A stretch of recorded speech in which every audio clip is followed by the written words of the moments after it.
नारायणाखिल गुरो भगवन् नमस्ते। नारायणाखिल गुरो भगवन् नमस्ते। संपस्थित समादरणीय संत वृंद, विद्वद वृंद, भक्त वृंद एवं भक्तिमती मातृशक्ति, अत्यंत अपनत्व, उत्साह, आह्लाद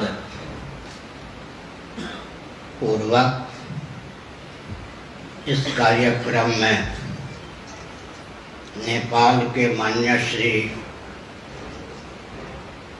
नरेश महाभाग संपस्थित हैं, जिन्होंने दक्षता पूर्वक राष्ट्रपति पद को संलग्नित किया था। इस कार्यक्रम में अध्यक्षता का दायित्व वहन करने वाले मान्य श्री गजपति महाभाग उत्कल नरेश विद्यमान हैं। साथ ही साथ आज इस पवित्र मठ में ओडिशा के माननीय मुख्यमंत्री श्री पटनायक महोदय की उपस्थिति हमें अत्यंत आह्लादित कर रही है। इस कार्यक्रम में वर्मा से बौद्ध लामा आदि भी आए हैं। नेपाल के वरिष्ठ ख्याति प्राप्त विद्वान पधारे हैं। ओडिशा एवं अन्य प्रांतों से भी मान्य महानुभाव इस कार्यक्रम में सम्मिलित हैं। इस मठ से संबद्ध पीठ परिषद, आदित्य वाहिनी, आनंद वाहिनी के मूर्धन्य पदाधिकारी भी सम्मिलित हैं। मैं एक संकेत करना चाहता हूँ, सावधान।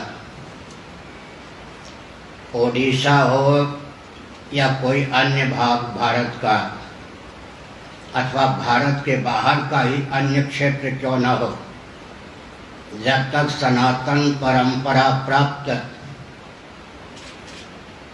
ज्ञान विज्ञान से संपन्न आचार्यों का सम्मान नहीं होगा, केवल भौतिक विधा से ओडिशा का या भारत का या किसी अन्य देश का उत्कर्ष संभव नहीं है। यह अंग्रेजों की कूटनीति है कि सनातन परंपरा प्राप्त व्यासपीठ विलुप्त हो जाए, जबकि पूरे विश्व को विदित है कि वैदिक आर्य मनीषियों ने ही विश्व को धर्मशास्त्र, अर्थशास्त्र, कामशास्त्र, मोक्ष शास्त्र, चिकित्सा शास्त्र, वास्तु विज्ञान, गणित का विज्ञान, नीति शास्त्र भी प्रदान किया। श्रीमद् भागवत का एक उद्घोष है, भले ही कोई शासन तंत्र या व्यक्ति भौतिक उत्कर्ष का ही क्यों न पक्षधर हो, लेकिन वैदिक महर्षियों के द्वारा चिर परीक्षित और प्रयुक्त सिद्धांत या उपाय को ताक पर रखकर भौतिक उत्कर्ष भी वह प्राप्त नहीं कर सकता। मैं एक संकेत करता हूँ, 2 मिनट केवल। ऊर्जा के आस्तिक, नास्तिक, वैदिक, अवैदिक उभय सम्मत स्रोत हैं पृथ्वी, पानी, प्रकाश और पवन। इन 4 तत्वों का हमारे शरीर में भी सन्निवेश है। यह आस्तिक, नास्तिक, वैदिक, अवैदिक उभय सम्मत सिद्धांत है सज्जनों, लेकिन विकास को वेद विहीन विधा से परिभाषित और क्रियान्वित करने के कारण आज पृथ्वी, पानी, प्रकाश, पवन ऊर्जा के चारों स्रोत विकृत, दूषित और अत्यंत क्षुब्ध या कुपित हैं। ऐसी स्थिति में विकास को भी परिभाषित करने की आवश्यकता है वैदिक विधा से। श्री जगन्नाथ मंदिर की दिशाहीनता उड़ीसा की दिशाहीनता में प्रबल हेतु है। इसलिए माननीय मुख्यमंत्री जी का प्रथम दायित्व होता है कि आध्यात्मिक विधा से इसके शोधन का मार्ग प्रशस्त करें। यह कल्पना न करें कि श्री मंदिर दिशाहीन रहे और उड़ीसा का उत्कर्ष हो जाए।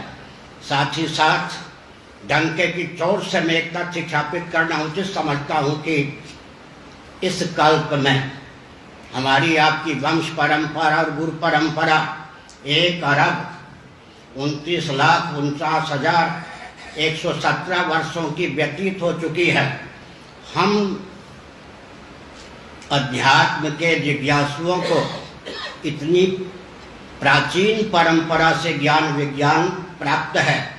हमारी उपेक्षा करके कोई भी मुख्यमंत्री या प्रधानमंत्री या विदेश के राष्ट्रपति या प्रधानमंत्री अपने देश का उत्कर्ष कर सके, संभव नहीं है।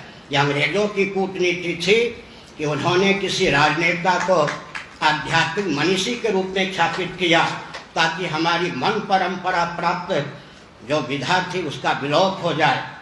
मुख्यमंत्री जी का यह दायित्व है, इस तथ्य को समझें और सबसे पहले श्री जगन्नाथ मंदिर का शोधन करें। उसकी दिशाहीनता उड़ीसा की दिशाहीनता में प्रबल हेतु है। ऐसा नहीं लगता कि वो कोई आध्यात्मिक संस्थान रह गया है। गिने चुने व्यक्तियों की मान्यता केवल रह गई, मनौती मानने का स्थान रह गया है। और दो वाक्य में और कहना चाहता हूँ कि जितने हमारे मठ मंदिर हैं ये शिक्षा, रक्षा, संस्कृति, सेवा, धर्म और मोक्ष के संस्थान हैं। जैसे पशुपतिनाथ जी को दिशाहीन करके नेपाल का उत्कर्ष नहीं हो सकता, उसी प्रकार से जगन्नाथ जी के मंदिर को, संस्थान को दिशाहीन करके उड़ीसा या भारत का उत्कर्ष नहीं हो सकता। सर्वप्रथम मुख्यमंत्री जी को सनातन परंपरा का आलंबन लेकर श्री मंदिर का शोधन करना चाहिए और मुख्यमंत्री प्रधानमंत्री के बस की बात नहीं, उनके मार्गदर्शन में किसी आध्यात्मिक संस्थान का समुचित रीति से संपादन हो सके। जो परंपरा से जिस कला में दक्ष होते हैं, अधिकृत होते हैं, उन्हीं के पास वो विभाग रहने पर उत्कर्ष होता है। भगवत पाद आदि शंकराचार्य महाभाग न होते तो मूर्ति भंजकों के शासन काल में श्री जगन्नाथ जी का, बद्रीनाथ जी का, द्वारकानाथ जी का जो दर्शन सुलभ नहीं था, कैसे सुलभ होता। पशुपतिनाथ जी भी किसी और रूप में पूजित प्रतिष्ठित थे। ऐसी स्थिति में भारत और नेपाल की एकता तो यहाँ स्पष्ट ही है। अब मुख्यमंत्री महोदय अपनी पार्टी के सर्वोच्च पदाधिकारी हैं। मैं समझता हूँ पार्टी का कोई भी व्यक्ति इनका हाथ रोकने वाला नहीं है। एक उज्जवल स्वर्णिम इतिहास ये प्रस्तुत करें। यहाँ के जितने मठ मंदिर हैं वे अपने अस्तित्व की रक्षा करेंगे तो उड़ीसा की रक्षा होगी, देश की रक्षा होगी। मैं संकेत करना चाहता हूँ, पूरे विश्व में 204 देश होंगे। बहुत से देश मस्जिद और कुरान शरीफ के अनुसार संचालित होते हैं, बहुत से देश बाइबल और चर्च के अनुसार संपादित होते हैं। जबकि इस रॉकेट, कंप्यूटर, एकदम मोबाइल के युग में भी न केवल दार्शनिक अपितु वैज्ञानिक और व्यावहारिक धरातल पर भी सनातन सिद्धांत सर्वोत्कृष्ट है। उस सनातन सिद्धांत के अनुसार चक्रवर्ती नरेंद्रों ने पूरे विश्व के शासन तंत्र को दिशा दिया। तो आज भारत का, उड़ीसा का शासन तंत्र क्यों नहीं परिमार्जित हो सकता है। माननीय मुख्यमंत्री जी अपने यशस्वी जीवन को दीप्त करने के लिए इस तथ्य को समझे। हर हर महादेव। है गला, इट इज एनफ।